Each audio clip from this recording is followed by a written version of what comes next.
তাহলে তুই এবার অ্যাকসেপ্ট করেই নিচ্ছিস তো, যে তুই আমাকে জাস্ট ছুঁড়ে ফেলে দিয়ে চলে গেলি? কি রে, এখনো চুপ কেন?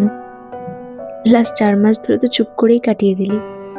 সব শেষ ভাই, এখন অন্তত কিছু বল। মানে ভাবলাম পরে আবার।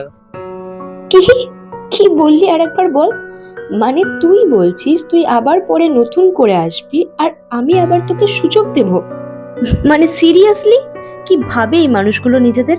না না, কোনো ছেলে বা মেয়ে কোনো জেন্ডারে আমি যাচ্ছি না। যে মানুষগুলো আমাদের এভাবে কষ্ট দেয় দিনের পর দিন, আমি তাদের কথা বলছি। কি ভাবে এরা? ভালোবেসেছি বলে কি ভালোবাসাটা এতটাই সস্তা? নাকি তাদেরকে ভালোবেসে দিনের পর দিন ফিরে আসার জন্য পায়ে ধরেছি, সেটা চলতেই থাকবে? কোনটা? এদের আবার এটাও মনে হয় যে এতদিন এত কিছু সহ্য করে আমরা দিনের পর দিন ছটফট করে যেই একটু নিজেদের সামলে উঠবো, তখন আবার ওরা ফিরেও আসবে। আমরা আবার তাদেরকে বরণ করে বলবো, এসো, আমাকে আবার ভেঙে চুরে দিয়ে তুমি চলে যাও। মানুষ কত নিচে নামলে এরকম বলতেও পারে, তাই না?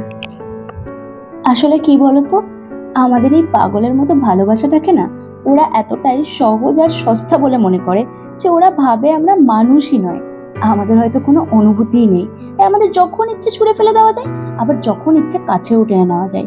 অবশ্য পুরো দোষটা এতে ওদের দেওয়া যায় না, কারণ ভালোবাসাতে অন্ধ হয়ে দিনের পর দিন হাজার ডিসরেসপেক্টের সত্ত্বেও আমরা পড়ে থেকেছি। কেন? না ভালোবাসি বলে। আর এটাই সব থেকে বড় ভুল আমাদের।